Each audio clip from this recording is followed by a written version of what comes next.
Hello बच्चों, क्या हाल चाल। आपका हमारा प्यारा सा चैनल आरडी क्लासेज फिर एक नया वीडियो लेकर आ गया। आपको मैं कल कमेंट बॉक्स में क्वेश्चन दिया था, उसको बोल रहा था कि आंसर आप कमेंट बॉक्स में दीजिएगा।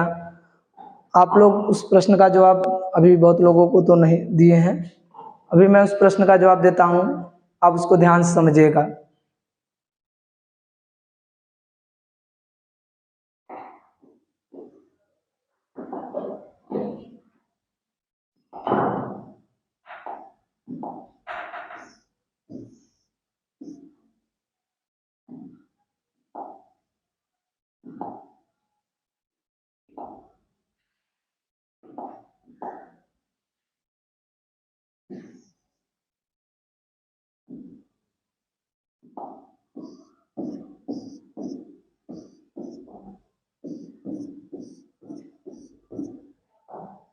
यही कल का प्रश्न था बेटा। आपको जवाब देना था इसमें से कौन सा गुब्बारा पहले फूटेगा। तो ध्यान दीजिए बेटा, कोई भी वस्तु का कलर कैसे दिखाई देता है इसको समझिएगा। जैसे कोई वस्तु रेड है तो इसका मतलब रेड कैसे दिखाई देगा, क्योंकि बेटा वो जो वस्तु है रेड इसलिए दिखाई दे रही है क्योंकि वह रेड को छोड़कर और सभी प्रकाश का अवशोषण करती है, और जो रेड कलर का प्रकाश है बेटा उसे रिफ्लेक्ट करती है, मतलब परावर्तित कर देती है। इसलिए हमारे रेटिना पर वो रंग पड़ता है और हमें वस्तु कैसी दिखाई देती है, लाल कलर की। यदि कोई वस्तु ग्रीन है तो ग्रीन क्यों दिखाई देती है, क्योंकि बेटा वो सभी रंग का अवशोषण करती है, परंतु ग्रीन रंग का रिफ्लेक्शन करती है, पर परावर्तित करती है, जो हमारे रेटिना पड़ती है और हमको ग्रीन दिखाई देती है। इसका मतलब बेटा जो वस्तु का कलर दिखाई देता है वह वस्तु उस कलर का परावर्तन करती है और जो हमारी रेटिना पड़ती है। आप ध्यान से देखिए बेटा, और अदर कलर का क्या कर देती है, अवशोषण करती है। आप ध्यान दीजिए बेटा, ये जो गुब्बारा आपको दिख रहा है ये गुब्बारा ग्रीन कलर का है, ठीक है, और इस पे प्रकाश कैसा पड़ रहा है, रेड। और ये गुब्बारा क्या है, रेड कलर का, इसे प्रकाश कैसा पड़ रहा है, रेड पड़ रहा है। तो बेटा ये गुब्बारा रेड क्यों दिखाई दे रहा है, क्योंकि ये रेड कलर का परावर्तन करेगा। तो बेटा इस पे जो कलर इस पे पड़ रहा है वो कलर क्या है, रेड है। जब ये कलर रेड है बेटा तो ये रेड कलर का क्या करेगा, रिफ्लेक्शन करेगा, परावर्तन कर देगा, उसे बाहर भेज देगा इस तरह से। लेकिन बेटा ये जो गेंद है ये गेंद ग्रीन कलर का है और इस पे प्रकाश कौन सा पड़ रहा है, रेड कलर का। यदि प्रकाश इस पे ग्रीन कलर का पड़ता तो प्रकाश का रिफ्लेक्शन कर देता, लेकिन बेटा इस पे प्रकाश रेड कलर पड़ने की वजह से ये प्रकाश का अवशोषण करेगा। जब प्रकाश का अवशोषण करेगा तो बेटा आप जानते होंगे कि प्रकाश हीट उत्पन्न करती है, क्योंकि प्रकाश के पास एनर्जी होता है तो वो हीट उत्पन्न करती है। तो इस गुब्बारे पर जब रेड कलर का प्रकाश पड़ेगा तो गुब्बारा उस प्रकाश का अवशोषण करेगी, जिसके वजह से बेटा ये गुब्बारा हीट हो जाएगा और ये गुब्बारा जल्दी फूट जाएगा। लेकिन एक गुब्बारा जल्दी हीट नहीं होगा क्योंकि प्रकाश का क्या कर देगा, रिफ्लेक्शन कर देगा, इसलिए बेटा ये पहले फूट जाएगा। ठीक है, अब चलते हैं हम अगले टॉपिक पर। ये बात सबको समझ में आया बेटा, ठीक है। आपको यदि अच्छा लगेगा तो जरूर लाइक कीजिएगा। ठीक है, अब आगे चलते हैं बेटा, ध्यान दीजिए। हम लोग आगे टॉपिक पे पढ़ेंगे बेटा किरण, रे क्या होता है। ठीक है, तो किरण बेटा प्रकाश किरण को तीर से प्रदर्शित करते हैं। ठीक है, प्रकाश किरण को तीर से प्रदर्शित करते हैं जो प्रकाश की दिशा को व्यक्त करती है। तो जो प्रकाश किरण है उसे तीर द्वारा दर्शाया जाता है, जो किसको दर्शाती है, जो प्रकाश की दिशा को व्यक्त करती है। और प्रकाश की दिशा इस तरह से दर्शाई जाती है बेटा, प्रकाश की दिशा को कभी ऐसे नहीं दर्शाते हैं, आगे की तरफ एरो नहीं देते हैं, एरो बीच में देते हैं या बीच में कहीं दे देते हैं। रीजन ये है कि प्रकाश के इतना ज्यादा हीट हो, मतलब प्रकाश का वेग इतना ज्यादा होता है कि प्रकाश के आगे का भाग आप नहीं पकड़ सकते। अब सोचिए कोई वस्तु बहुत स्पीड से जा रही है, आपके सामने बहुत तेज स्पीड से जाए तो आप उसके आगे भाग को नहीं पकड़ सकते, उसके पीछे के भाग को पकड़ सकते हैं। इसलिए पीछे का भाग या तो बीच में कहीं आप पकड़ सकते हैं। तो आगे इसलिए एरो नहीं दर्शाते हैं क्योंकि प्रकाश का स्पीड इतना ज्यादा तेज होता है कि हम उसके मतलब आगे भाग को नहीं पकड़ सकते, कहीं बीच में या कहीं पकड़ सकते हैं लेकिन आप आगे का भाग नहीं पकड़ सकते। तो एक किरण प्रकाश को नहीं दर्शा रही है लेकिन एक किरण प्रकाश को दर्शा रही है बेटा। तो प्रकाश दर्शाने का तरीका यही है कि जो लाइन है बेटा वो यहाँ नहीं दर्शाने हैं, आपको बीच में कहीं दर्शा देना है, क्योंकि स्पीड इतना ज्यादा तेज होता है बेटा कि आप बीच में उसे पकड़ सकते हैं, लेकिन किनारे पर जो आगे का भाग है वहां नहीं पकड़ सकते। ठीक है, अब देखिए किरण पुंज क्या होता है। किरण पुंज बेटा प्रकाश किरण के समूहों को किरण पुंज कहते हैं। मतलब किरण पुंज का मतलब होता है, पुंज मतलब होता है समूह, किरण जान ही रहे हैं, प्रकाश किरणों के समूह को किरण पुंज कहते हैं। ठीक, तो बेटा इतना चीज समझ में आया आप लोगों को। आगे बढ़ते हैं, अगले टॉपिक पर ध्यान दीजिएगा। चलिए देखिए किरण पुंज के प्रकार। किरण पुंज हमारे 3 प्रकार के होते हैं। कौन कौन बेटा? समांतर किरण पुंज, अपसारी किरण पुंज, अभिसारी किरण पुंज। समांतर किरण पुंज का मतलब जब किरणों का समूह, जब बेटा किरणों का समूह एक दूसरे के समांतर चलेगा, देखिए एक दूसरे के समांतर है तो उसे हम लोग समांतर किरण पुंज के नाम से जानेंगे। अपसारी किरण पुंज, आप लोग गांव में सुने होंगे बेटा पसारी। पसारी कहीं से कोई काम करके आता है और बैठ जाता है तो कहते हैं पसर गए। पसर मतलब का सो जाते हैं, मतलब फैलना। एक मतलब है बेटा पसारी मतलब फैलना। पसारी मतलब बेटा फैलना। प्रकाश किरणों का किसी एक बिंदु से निकलकर फैलना ही हमारा क्या कहलाता है? अपसारी किरण पुंज। तो पसारी का मतलब समझ गया बेटा। अब आगे चलते हैं बेटा, अभिसारी किरण पुंज। अभिसारी, अभी मतलब इकट्ठा होता है। अभी मतलब क्या होता है बेटा? इकट्ठा।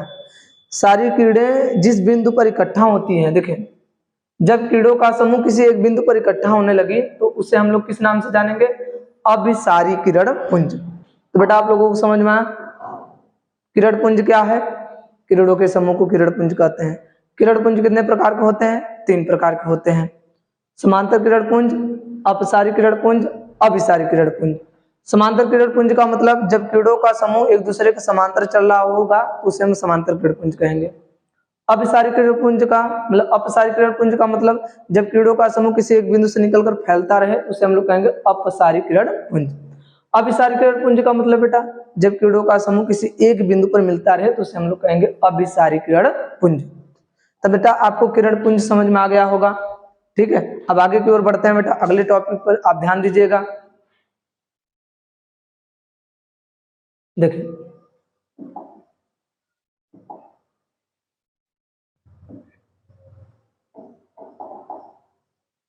अगला टॉपिक माध्यम। माध्यम, मीडियम। माध्यम क्या होता है बेटा? माध्यम वह है जिसमें प्रकाश किरणें चलती हैं। मतलब जैसे वायु, तेल, जल, ये सब क्या है? माध्यम है, क्योंकि इसमें प्रकाश किरणें क्या होती हैं? चलती हैं। तो उसी को हम लोग क्या कहते हैं? माध्यम। माध्यम वह है जिसमें प्रकाश किरणें बेटा क्या होती हैं? चलती हैं। अब आगे ध्यान दीजिए बेटा, माध्यम के प्रकार। माध्यम कितने प्रकार के होते हैं बेटा? 3 प्रकार के। कौन कौन होते हैं? अपारदर्शी माध्यम, माध्यम, फिर बेटा पारदर्शी माध्यम, फिर बेटा पारभाषक माध्यम।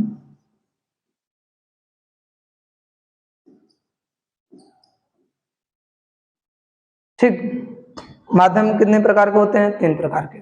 कौन कौन बेटा? पारदर्शी माध्यम, अपारदर्शी माध्यम, पारदर्शी माध्यम, पारभाषक माध्यम। अपारदर्शी माध्यम का मतलब क्या होता है? वह माध्यम जिससे प्रकाश की किरणें आर पार ना जा सके। क्या बेटा? वह माध्यम जिससे प्रकाश की किरणें आर पार ना जा सके उसे हम लोग क्या कहेंगे? अपारदर्शी माध्यम। जैसे आप देख सकते हैं बेटा, ये आपका बोर्ड हो गया, दीवार हो गया, लकड़ी हो गया, जो चीजें आपको लगे कि नहीं इस चीज से प्रकाश की आर पार नहीं जा पाएगा वो आपका क्या बन जाएगा? अपारदर्शी माध्यम। पारदर्शी माध्यम मतलब बेटा जिससे प्रकाश किरणें क्या हो बेटा? आर पार चली जाए। पारदर्शी माध्यम किसे कहेंगे? जिससे प्रकाश किरणें क्या हो जाए? आर पार चली जाए। जैसे कांच, कांच से प्रकाश किरणें आर पार जाती है ना। आगे देखिए बेटा, जल, जल में भी प्रकाश किरणें एक माध्यम दूसरे माध्यम चली जाएंगे। तो ये बेटा पारदर्शी माध्यम जिससे प्रकाश किरणें आर पार जा सके वो होता है पारदर्शी माध्यम। और पारदर्शी के माध्यम बेटा कितने होते हैं? 2 प्रकार के, सघन पारदर्शी माध्यम, विरल पारदर्शी माध्यम। सघन पारदर्शी माध्यम का मतलब होता है जिनके कण बेटा एकदम पास पास हो, जैसे देखिए एकदम पास पास हो,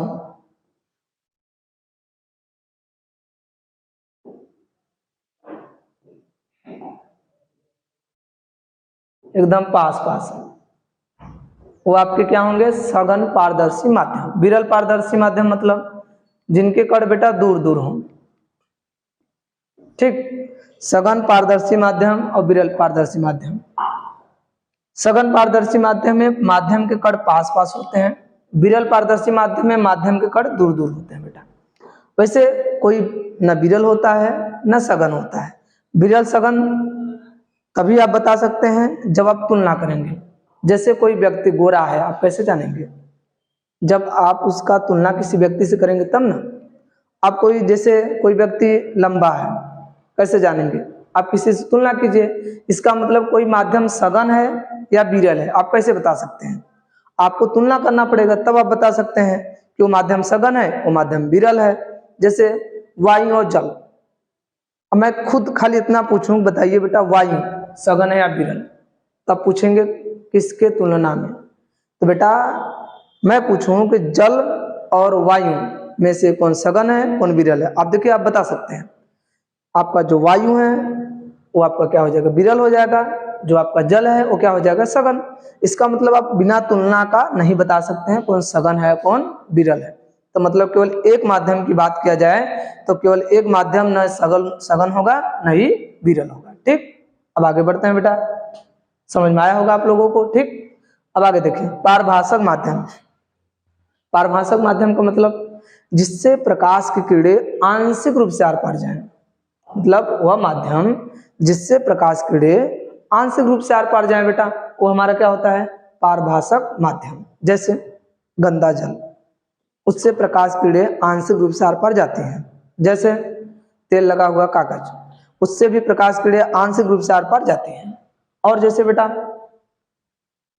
घिसा हुआ कांच, उससे भी प्रकाश की किरणें क्या जाएंगी, आंशिक रूप से आर पार जाएंगी, ठीक। इतना बातें समझ में आया बेटा सब लोगों को, क्या समझ में आया बताइए आप लोग। माध्यम, माध्यम वो है जिसमें प्रकाश की किरणें चलती हैं, ठीक। माध्यम के प्रकार, माध्यम कितने प्रकार के होते हैं बेटा, 3 प्रकार के। पारदर्शी माध्यम, सॉरी अपारदर्शी माध्यम, पारदर्शी माध्यम, पारभाषक माध्यम। अपारदर्शी माध्यम का मतलब वह माध्यम जिससे प्रकाश की किरणें आर पार न जा सके, वो हमारा क्या होता है, अपारदर्शी माध्यम। और पारदर्शी माध्यम वह माध्यम जिससे प्रकाश की किरणें आर पार जा सके, वो हमारा क्या होगा बेटा, पारदर्शी माध्यम। और पारदर्शी माध्यम के कितने भाग हैं, 2, सघन और विरल। सघन पारदर्शी माध्यम, विरल पारदर्शी माध्यम। सघन पारदर्शी माध्यम में प्रकाश के पास पास होते हैं, विरल पारदर्शी माध्यम में प्रकाश के जो माध्यम माध्यम के जो कण होते हैं वो क्या होते हैं, दूर दूर होते हैं, ठीक। अब आगे हम बढ़ते हैं बेटा, ये देख रहे हैं आप, पारभाषक माध्यम वह माध्यम जिससे प्रकाश के आंशिक रूप से आर पार जाती है।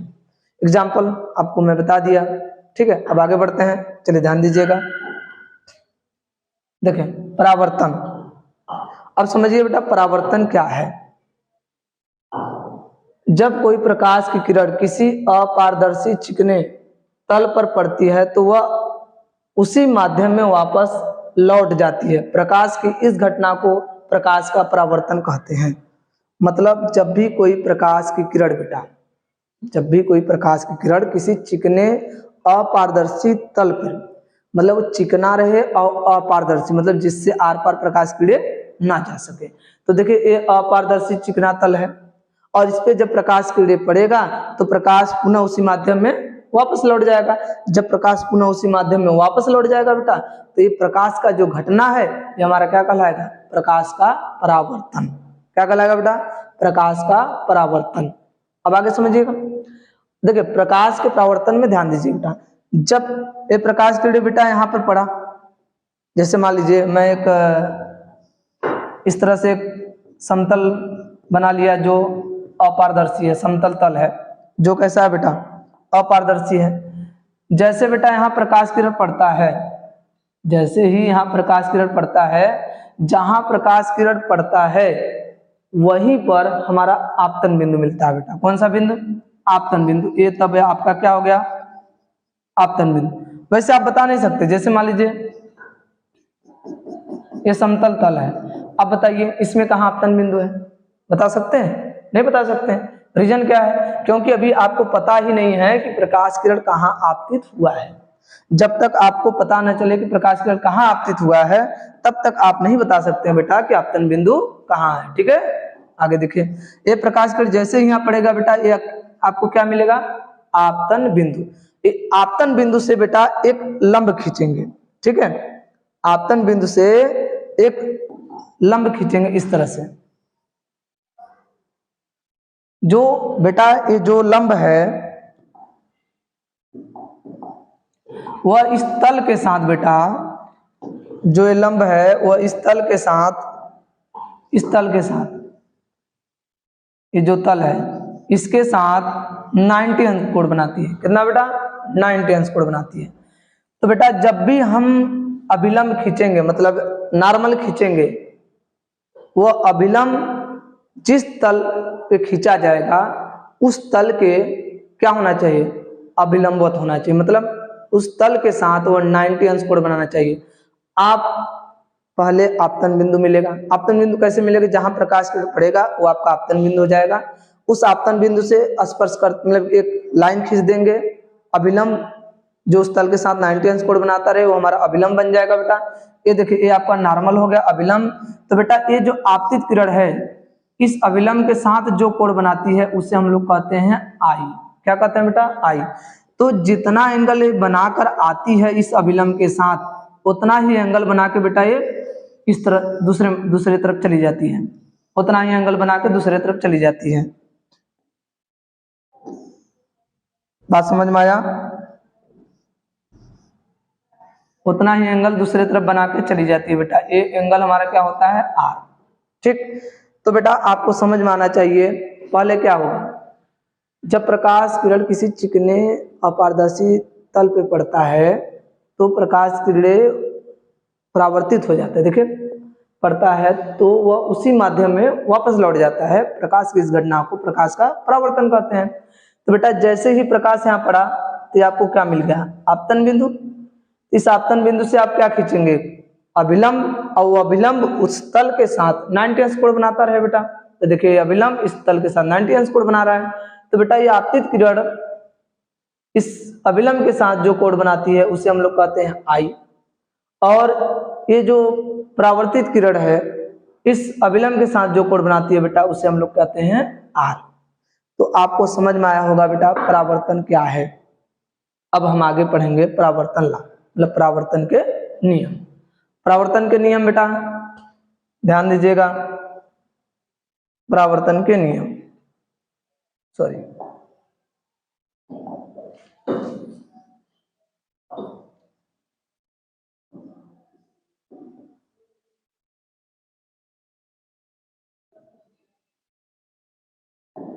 चलिए देखिए परावर्तन के नियम क्या है। Law of reflection. परावर्तन के नियम जैसे आप ध्यान से देखिएगा बेटा, यहाँ जितना एंगल बनेगा वहां यहाँ पर भी उतना एंगल होगा। मतलब प्रकाश की किरण अभिलंब के साथ जितना अंश कोण बना के इस बिंदु पर पड़ती है, मतलब इस तल पे पड़ती है, उतना ही कोण बना के फिर वापस लौट जाती है उसी माध्यम में। तो देखिए बेटा यहाँ पर जो एंगल है हमारा आई, यहाँ पर जो एंगल है वो आर, दोनों एंगल आपस में क्या होते हैं? बराबर होते हैं। अब सोचिए, सॉरी, अब ध्यान दीजिएगा बेटा आप लोग। अब बताइएगा यहाँ और यहाँ के बीच में हमें यहाँ का एंगल चाहिए। बताइए यहाँ कितना एंगल हो सकता है? अब ध्यान दीजिएगा बेटा, यहाँ से यहाँ तक एंगल आए, क्योंकि देखिए ये एंगल 90 अंश है पूरा। ये 90 अंश बेटा दो भाग में बेटा, एक यहाँ से यहाँ तक आई और यहाँ आपको निकालना है। तो टोटल कोण कितना है? 90 अंश। 90 अंश में से कितना एंगल बना? आई। तो बचा हुआ एंगल कितना होगा? 90 माइनस आई। आप इधर ध्यान दीजिए, यहाँ पर कितना एंगल बचा होगा? यहाँ पर एंगल कितना होगा बेटा? आप ध्यान दीजिए बेटा, यहाँ से एंगल क्या है? आई है। टोटल इधर और इधर के बीच में कितना एंगल है? 90 अंश। तो 90 अंश में से कितना एंगल बना है? आई। तो बताओ बेटा यहाँ पर बचा हुआ एंगल कितना होगा? 90 माइनस आई होगा। ठीक, 90 माइनस आई हो। या तो आर लिख सकते हैं, आर और वाई दोनों बराबर ही तो होते हैं। अब आपको ध्यान दीजिएगा बेटा, परावर्तन का फर्स्ट नियम क्या है बेटा कि आप देखिए ये एंगल और ये एंगल, आपतन कोण और परावर्तन कोण आपस में क्या होते हैं बेटा, बराबर होते हैं। बात समझ में आया? क्या समझ में आया? आपतन कोण और परावर्तन कोण दोनों आपस में क्या होते हैं, बराबर होते हैं। देखिए आपतन कोण मतलब आई, एंगल आई बराबर एंगल आर। फर्स्ट नियम क्या है, आपतन कोण तथा परावर्तन कोण आपस में क्या होते हैं बेटा, बराबर होते हैं। ठीक, दूसरा का पॉइंट, आपतित किरण दिख रहा है, आपतित किरण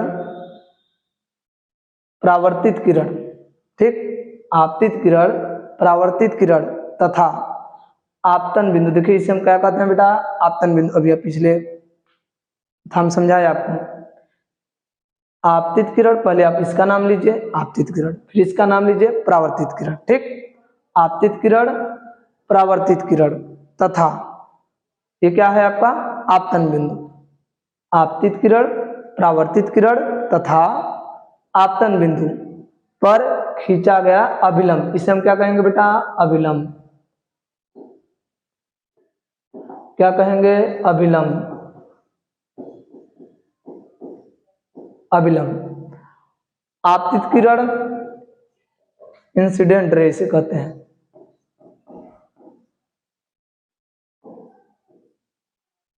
किरण